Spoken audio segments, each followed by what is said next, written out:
Hello, this is Auntie Pam with Stories from Auntie Pam. Okay, this is part two to Dating a Fixer Upper. I have the link in the description from part one. I did a couple of years, yeah, I did a couple of years ago. Just for to add on to it, it's sort of similar to what I said about dating someone that's on government assistance. My thing is when you dating a fixer upper, it all depends, like I said, on your mindset, the maturity behind, the reason why you are a fixer upper. Okay. So if you pretty much are a fixer upper now, because I've heard and I have seen, personally, success stories and testimonials of a fixer upper that's now very successful, got their own business. They are, and I'm talking about more than one, and they have their own company. They have their own business. I know another one that like I said, he's a millionaire now. It's the thing about the fixer upper. Like I said, it's your mindset behind it. Why are you in this situation? Why are you in this predicament? Why do I have to, sort of help to fix you up? Okay, now, my thing, just throw out a personal story. Um, Back in the day, now I'm in my 40s now, but we can say 20 years ago, 20 plus years ago. Yeah. But 20 plus years ago, there were, I think at this time, I was dating a lot of little fixer uppers. I didn't know then what I know now. But one fixer upper that I was dating, we were together for like 4.5 years on and off. Um, when we first got together, his in which I'll tell his story later in another, whole little episode about that particular relationship. But just to give you like a little small, backdrop, he was jobless, homeless, carless. Um he didn't, I mean, he had like literally nothing. And I'm talking about nothing. I mean zero, scratch. And I didn't care at the time because I had, of course, a full time job. I've always had two jobs, but had a full time job, a little part time job. I had my own car, had my own apartment. I'm talking about, baby, I was making my money. I was doing what I needed to do. And so, when I met him, he didn't have anything. He, like I said, he didn't have a car, a job, nowhere to stay, clothesless. I mean, you didn't have anything. You was living with somebody else. And like I said, you didn't have much of an education either because I think he had like a maybe up to an eighth grade education or something like that. I don't know. But the thing about that was he was a definitely when I say start from scratch fixer upper, baby, he was a start from scratch fixer upper. And I didn't mind, being with him because he had a good heart and he knew what he wanted to do. He knew he was trying to get on his feet. He knew what he needed to do to get on his feet. He just needed a little help doing it. And me and his brother at the time, he helped him out, because he was living with him and his wife and his children or whatever. And you helped him out, you didn't mind. So, I think that was one thing the brother was wanting to know from me was, did I mind about the fact that he didn't have anything? And I was like, no, I don't mind, because he showed me that he had a good heart. You know what I'm saying? So I didn't mind about starting with just a good heart. That was the foundation. Him having a good heart and he had a very good mindset. And so, like I said, he had a list of everything that he knew that he needed to do to try to get himself on his feet, especially as being a man. So when he ended up, applying for a job, and he had the application for that, and he had and I know me and his brother helped him with that. He got the job, cool. I was praying the whole time. God bless him with this, God bless him with that, or whatever, and you know. So and that's another important thing when you have somebody that's a fixer upper, whether it's a man or a female. You know what I'm saying? You have that person by your side that don't mind about praying. You know what I'm saying? While you in the process, put it to you like that. So he ended up getting the job, and I think like 3 months later he ended up getting the apartment. So you had the application for the apartment and all that or whatever, because his brother ended up moving to that apartment complex, so he wanted to stay there too or whatever. So cool. So you ended up getting the apartment, and now at this point I had a lot of stuff going on with me and my roommate. So I ended up moving in with him. Well, the thing about uh that was, you are now no longer a fixer upper, even though you still had a long way to go. I mean, I started, like buying them clothes and shoes and, doing little stuff whatever for him. And, he really didn't want to accept it, which was fine. But he did anyway, because I knew that you needed, I saw a need, I met the need. You get what I'm saying? So, That was another reason why he didn't mind about, hey, babe, you come on, move in. You don't have to pay anything. You got your own separate bills anyway, so don't worry about paying anything in the apartment. I'll go ahead and handle that, this and that. You got other stuff you have to pay. Just go ahead and pay that and concentrate on going to school because I was going to school too. Okay, so like I said, you were a fixer upper. I didn't mind about sticking with you the whole entire time. With you being homeless, jobless, carless, and all this other stuff, clothesless. I didn't mind about sticking with you because, like I said, it was your mindset behind the whole thing. And you ended up, like I said, getting on your feet, and everything started going good. You started getting raises at the job. A cousin of yours or somebody ended up giving him a car. He didn't even have to pay for it. So he just started really getting the blessings. So, like I said, I was praying, he was getting the blessings. Brother was praying, you was getting the blessings. He was getting the blessings because you had people that were praying for you. So after that, the thing about it is, like I said, being a fixer upper is the mindset. Now, like I said, the devil, he know how to sneak in too, because you had the heart of God, you had a good heart, you had that mindset of moving forward and doing big things. But the thing about that was, you, like I said, you started getting a little bit too big for your britches, baby, because you started getting nice little raises, and you was able to start really doing for yourself, getting another car and all that. You was able to start really doing for yourself. So it's like, now you're looking at me crazy. Now you think you stuff. So your attitude, everything that changed. And instead of you, it's like, baby, your heart turned black for real. So I'm like, well, where did the innocent one go? Because, baby, you got on your feet, and now you don't act like you don't need me and your brother, and you're acting crazy and you're talking crazy. And, now you think you're on top of the world. And I'm like, okay.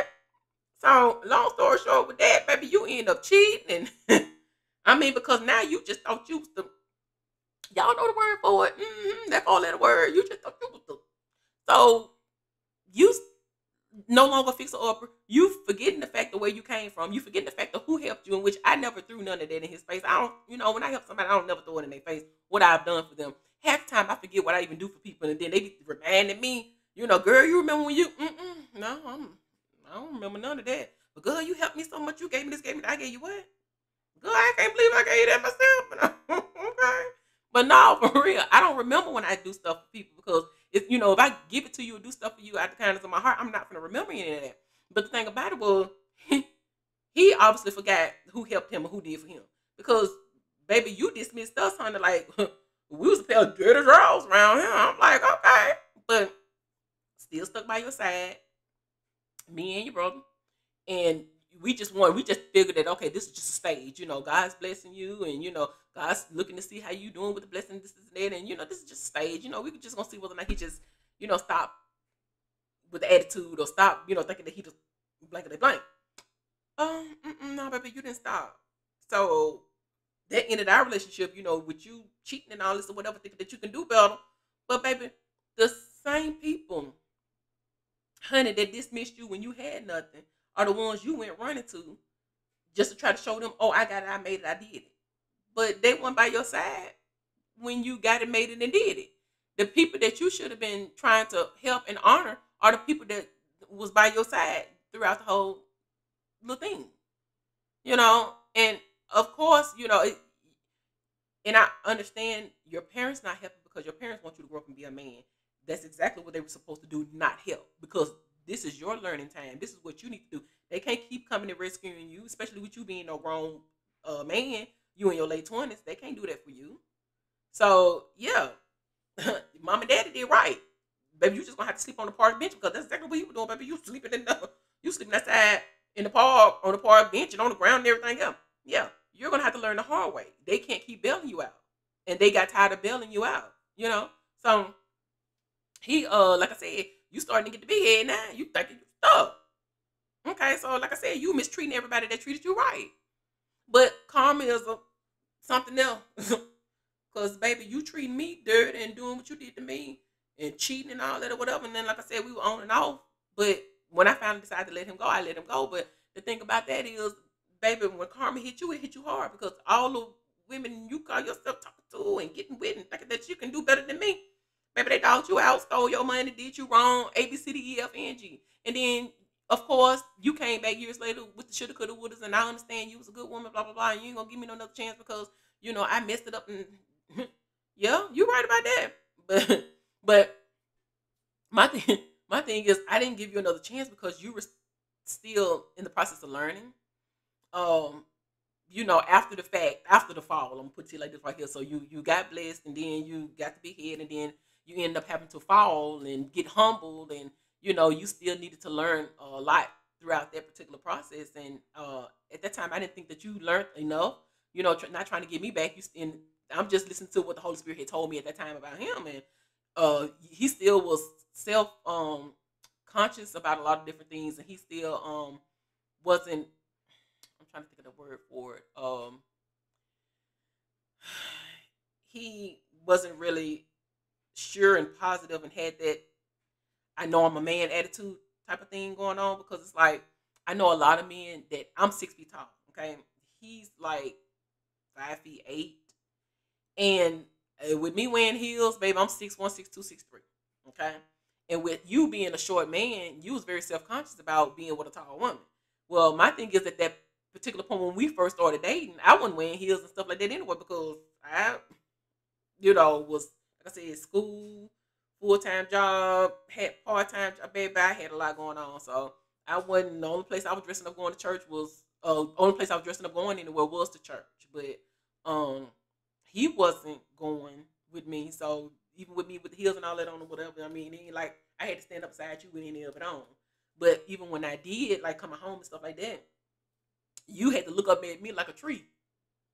But I took the heels on off, so you didn't feel, that. But see, that's just something personal within him. He just felt bad about him being short and I'm being tall. But see, like I told him, well, why didn't you feel that when we first got together? When we first got together, I think it was just the fact that you was happy that somebody even wanted to be with you, because you had been done wrong so many times, and you didn't have anything to offer anybody. And I wasn't looking for or expecting anything from you, because, like I said, I saw that you had a good heart, and that was it for me. I didn't mind, I didn't care at that time, but like I said, you got the big head, and now all of a sudden, oh, you too tall for me.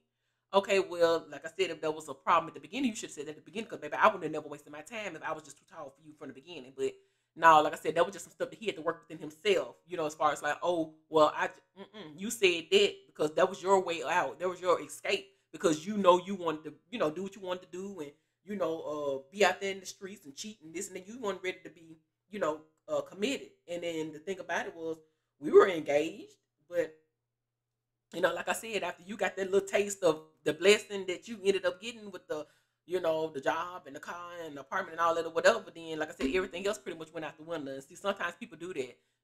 They can be a fixer upper and they end up getting blessed, and then everything that someone else has done or everything that God has done, they just throw that part out the window, because now they think that they've arrived, now they think that they've made it. But that's just my personal story as far as like with having to date a fixer up, and then he ended up doing that. The betrayal, honey, is real. But like I said, I still had a lot going on and a lot of stuff that I was doing.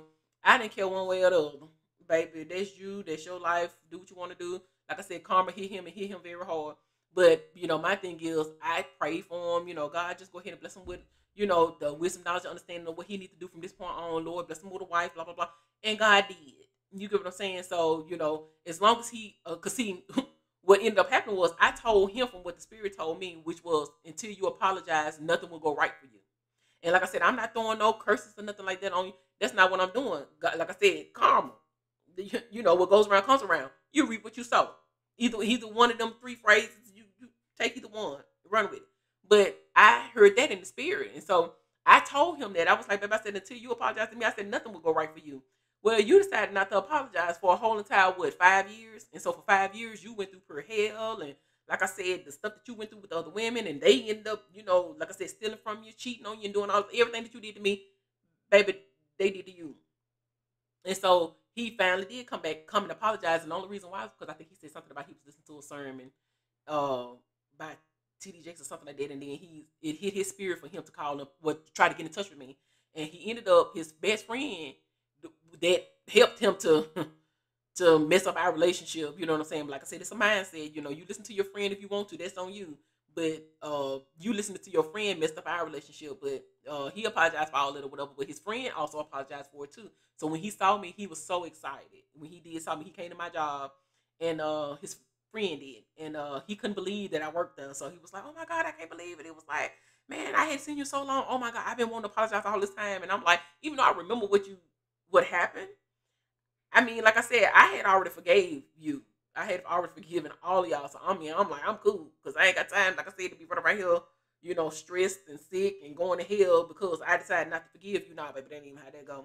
I'm forgiving you and I'm keeping moving. But he ended up apologizing and he shared with me what his role was in the whole situation and how he, dictated the relation, him, the relationship, and how he fed him, false information, told him to do this, told him to do that, and he purposely messed it up because he said that he had never seen a relationship so perfect. And the thing about it is we wasn't perfect. It's the fact that I like to talk, things out. If it's a problem, I'm gonna talk it out. I ain't got no time to be running here fussing and cussing, and I'm not gonna do none of that with you, baby, because I'm not even gonna raise up blood pressure trying to fuss and cuss with you when all we got to do is sit down, talk about it like two mature adults, and let's keep it moving. Find a if it's a problem, we find a solution and we keep moving. And that's exactly what we did because, like I said, remember, he had that mindset that they give him point of time. You know what I'm saying? So we didn't go through the arguing and all that. We never had to do any of that until you started listening to your buddy. Until you started letting your buddy dictate what you need to do in your relationship because he was jealous of us having a very good relationship. And then in his eyes, like he said, it was perfect. No, it wasn't perfect. It was just the fact that we knew what to do to keep the relationship going strong and going smooth. His friend, he was whooping his baby mama behind, baby. I mean, you was fighting this girl every weekend. I mean, y'all was like,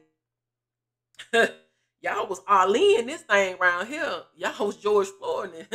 I mean, George Foreman. I'm sorry, but y'all was doing the George Foreman around here with the whole relationship thing. She was like, "Lee, you was George Foreman.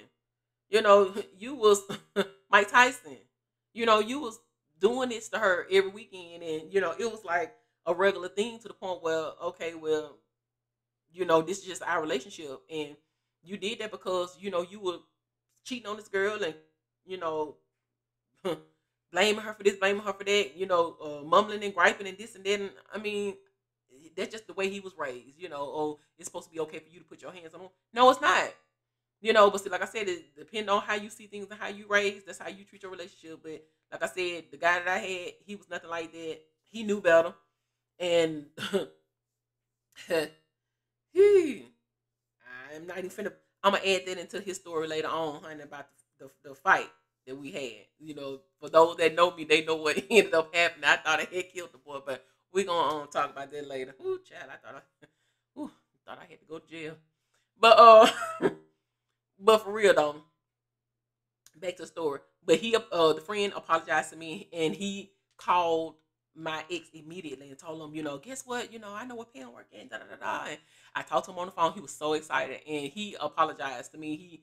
The ex boyfriend did, but he apologized. He said A B C D F and G. That's when he was telling me, I know I did you wrong, blah blah blah. And this happened and that happened, and I just got off my game. I just thought that I was stuff, and but everything, everything I just told you guys, that's what he had already told me. So I was like, okay. So like I said, it depends on the mindset of you dating this particular fixer upper.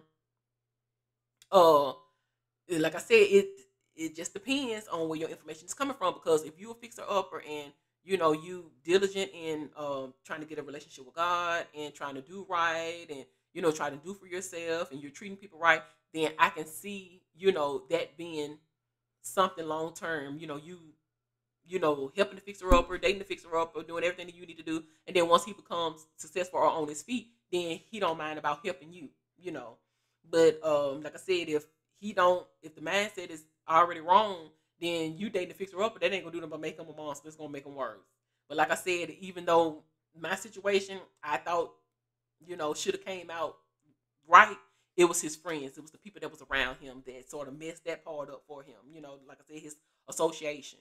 So if he had just stuck with his the church members, his brother, it was a couple of other friends, his family. If he had just stuck with just those people, he would have been the perfect fixer upper. But like I said, you was sitting here listening to negativity. You was listening to your buddies at work. You was listening to your so-called friend. You was listening to your neighbor on as to what you needed to do concerning your relationship with me. And then even with them knowing that I was part of your process, of fixing you up. They didn't care about that part. They only cared about the present as to what he was doing now. As far as like, oh, well, this your place and this. Oh, okay. So now they telling you what to do inside your own house. So that means that you ain't a man yet. You still a little boy listening to other little boys tell you what to do. How to say a grown boy, because that's what you are. You're a grown little boy. So that's what you were doing. You were listening to other grown little boys tell you what to do in your house. So they messed that up because their life was already messed up. So because they relationship and their life was already messed up, they didn't want to see you advancing towards, greatness. They didn't want to see you, passing them as far as like, doing what you need to do. They wanted to keep you held back just because they was held back. Just because their mindset was negative and their mindset was wrong. So it's all about the friends and the company you keep to, whether or not, like I said, that fixer upper will be successful in, the future as to, you helping them out. But, like I said, to me, it could be a hit and miss. It can be a hit or it can be just a miss. I mean, or it can be both. So I don't know. Like I said, that was just my particular, story with that. I know a lot of other people that have done the whole fixer upper thing, and it didn't end well. Like they end up getting that mindset where they now think that they just better than you. After the whole little ordeal. Like I said, I have heard and seen success stories now. Like I said, it's not the fact that they can't happen, because yes, it can. I have heard and seen the success stories.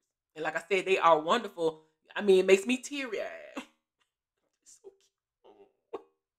But it wasn't none of my success story. That didn't happen for me, but I just know a lot of them personally. But like I said, that gives me hope to know that it can be done.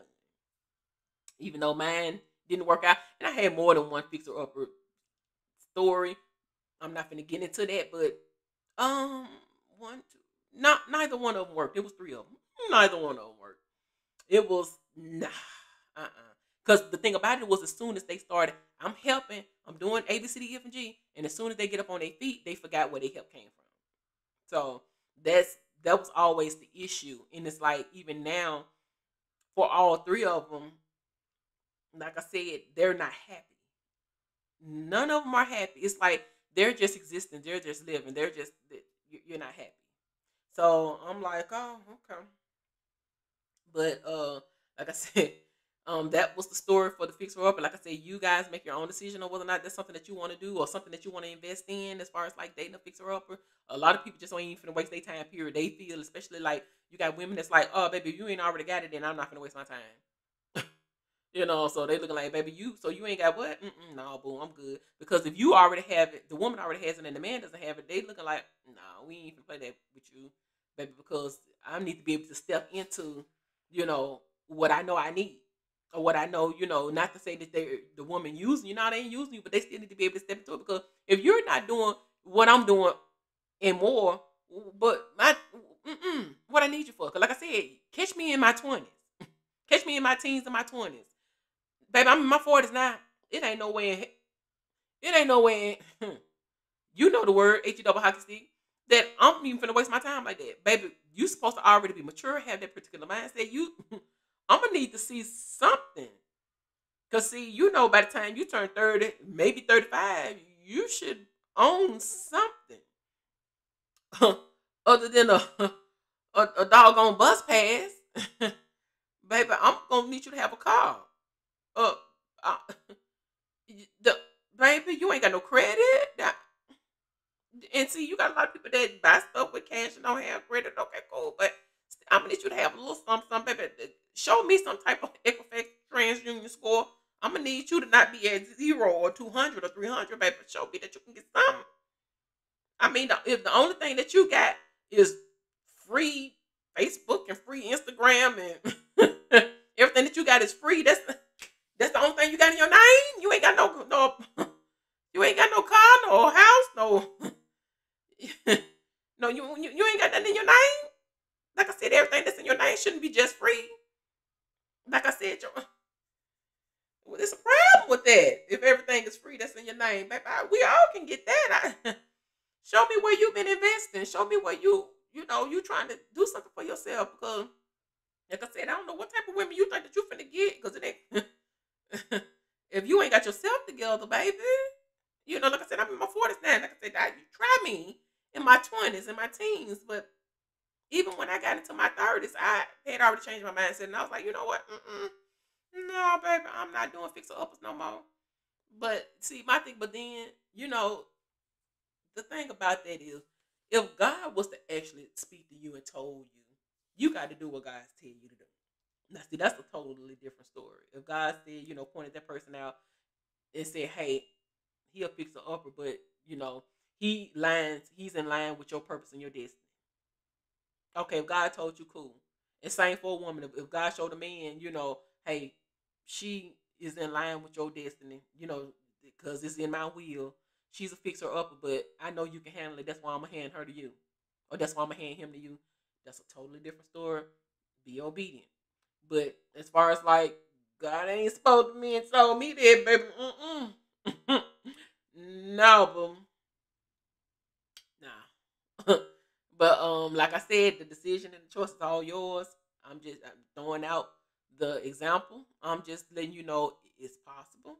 And like I said, mindset, maturity, but you make your own decision. So this was your Auntie Pam with stories from Auntie Pam. I thank you guys for watching. Like, share, and subscribe. I love you and peace.